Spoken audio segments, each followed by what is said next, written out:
Hello, Fredak here, Fred ACC. That's right, all one word. Alrighty, please subscribe. That way you're in the loop of a lot of my future postings and past postings. I want to thank you all for being here today. Here I am sitting by the beach, a little bit of rain, but I wanted to get this out to my people to understand what's going on. Let me set this thing up here. Alrighty, so today it's going to be all about the stock market bubble that crashed in 1999, the dot-com. Understanding that brings you forward to a lot of different things. I'll do the best that I can. Unfortunately, I tend to be one and done. I don't do retakes. I just put what I put out there, and that's that. If you're here for the aesthetics, you're in the wrong place. If you're here for the knowledge, knowledge is power. The more you know, the more knowledge you have, the more you understand things. Okay, so before I get hit by a bolt of lightning, let me roll through this. You may have to play this back twice because this will be one of the most interesting things about the stock market you've probably ever gotten the chance to see. At any rate, please subscribe, hit the likes button, smash the likes button. Don't ask any questions you might have.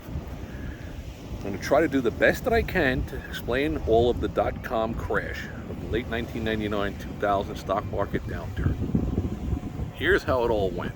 This is the inside scoop. So it's about 1991, 1992.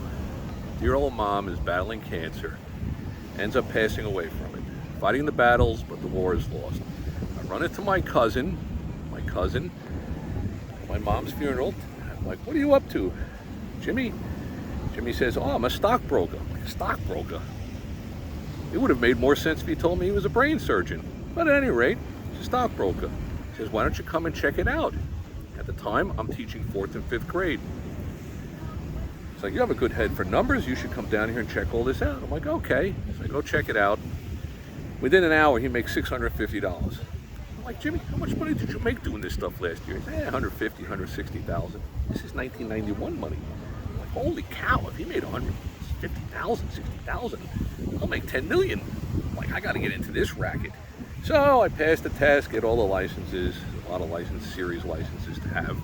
Get my license, I'm working at one of the local boiler rooms. Okay. The boiler room that I'm at, without going into names and details, parallels the Stratton Oakmont days. Jordan Belfort, Wolf of Wall Street. Okay, be that as it may, all good stuff. I cut my teeth and learned the game. Early on in the game, I'm thinking, I'm on the inside. These people know what's going on. These stocks are going higher. Then I learned the dark inner secrets of it all. The dark inner secrets is what set up the foretelling of the dot-com crash. It's now 1994, 1995. The way that it worked was that on NASDAQ stocks, you could get a larger commission than you would get by buying New York and American Stock Exchange stocks. Stocks that had one letter, 2-letter, 3-letter symbols, like Woolworth, letter Z, or IBM.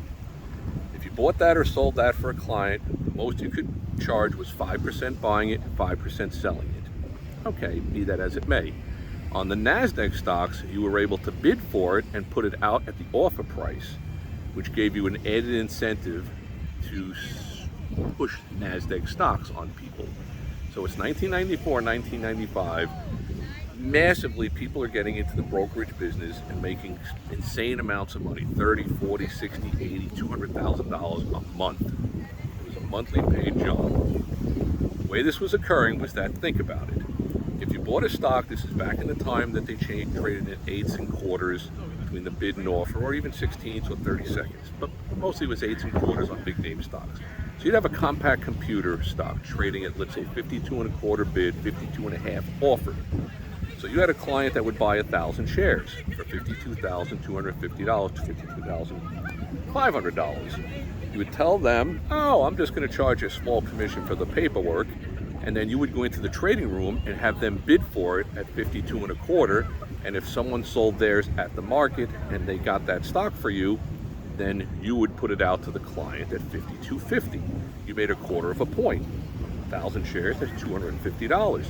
So naturally, if you're purchasing higher price stocks, there's not as much money to be made. If you're buying low price stocks that are like $3 and an eighth bid, $3 and 3/8 offered, and someone wants to buy 6,000 shares for a $20,000 investment, it's a lot better than buying 1,000 shares of a $20 stock, because you weren't going to make as much money on the commission. It was called on the inside, known as the rip. How much of a rip did you get? So there's this huge incentive for all these rogue brokers to be peddling all these low-priced NASDAQ stocks. So naturally, 1995, 96, 97, the NASDAQ is exploding to the upside, whereas the NYSE and the American stocks, they're not flat, but they're rising. High tide raises all boats. Low tide tends to lower all the boats, generally speaking. Okay, so there's more to this whole story about how people generated commissions for themselves, but I'm not going to go into that right now. Today is the exposing of the dot-com boom, the bust that occurred in late 1999, 2000 at the millennium. Okay, so let's keep moving forward. I use a lot of analogies. Please subscribe. You don't want to miss out on a lot of my other postings. I got Handicapping 101, how to make money at horse racing, sports wagering, sports gambling. It's a tough game, but I give you a lot of insight. Knowledge is power. And then, of course, there's the stock market. That's one of the few areas that there's tremendous liquidity. Yeah, it's an old boys school game that it's designed for them to have the advantages. But if you learn how to take advantage of opportunities that are there, you have to know what you're looking for. Once again, knowledge is power. So let's advance forward now. It's 1997, 1998. I'm getting away from this place. I realize the FBI is going to bust down the door and people going out in handcuffs. 95, 96, I get out of there. I go into trading. Sure enough, 6 months after I'm gone, FBI breaks down the doors. Many people get handcuffed or whatever. Shut down. Okay, is what it is. Well, here's how it all went down. You've got, the analogy is, when you watch the Discovery Channel with the animals on the Serengeti, let's say the antelopes, there's like 10,000 of them. So they're grazing and they're feeding on the grass, on the water, but as things dry up in May and June or whenever the summer season is coming, the herd has to move. They have to gravitate to something else. So you've got all these tremendous amount of rogue brokers, plenty of good brokers too, but a lot of rogue brokers that are making insane amounts of money for barely coming to work for the few days out of the month, pulling in $20,000, $30,000, $40,000, $50,000, $60,000, $80,000 per month from their commissions. Those people, when the dot-com boom crashed and they went to decimalizations, which were 1 penny, the party was over.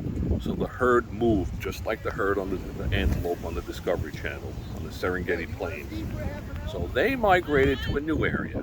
Where was the new soft spot for people who have 6, 7, 800,000 people making insane amounts of money that have no scruples at all? Where did they gravitate to? They went to the real estate market. They became loan officers. They became appraisers.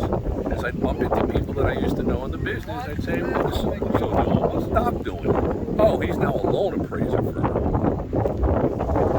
Chase Manhattan Bank or for Bank of America or any of the big name things. Everybody was in on it. So naturally, when you had the collapse of the real estate market, there was no surprise to me. Not that I profited from the tremendous amounts of money and the opportunity was there. But the explanation that I gave for exposing is why the NASDAQ stock market surged and then collapsed, because the incentive was taken away. It was brought to light how much money people, individual private investors, were getting fleeced for by all these rogue brokerage firms that were just grabbing the chop. Everything was the chop. So think about it. If you buy a stock at, let's say, 53 and a quarter, and you bid for it, and you put it out at 53 and a half, you made a quarter of a point. When I was buying 1,000 shares, it's invested $53,000. You probably got a decent chance to maybe actually make money on that. But if you buy them some $3 stock that you're getting for 3 and a quarter and putting it out at 3 and a half, you're buying many more shares. You're making a quarter of a point with 6,000, 7,000 shares. So the prices of the stocks became like the dollar stocks, $1.50, 75-cent stocks. Those were the ones that were all getting pushed by the brokers that had not come to work for most of the 30 days. They needed to generate a lot of commissions. So they would just chop people up and throw them into these things. If they ever surged in price, you quickly got them out of it because they were actually even or profitable. I see the rain is coming down. Alrighty, it's going to be time for me to move on. But I wanted to expose all this stuff to you. Hopefully this is audio, visual. Please subscribe. I want to thank you all for being here. May all your days be winning one. This is not financial advice. I just offer knowledge. Knowledge is power. Alrighty, may all your days be winning ones. Have a great day.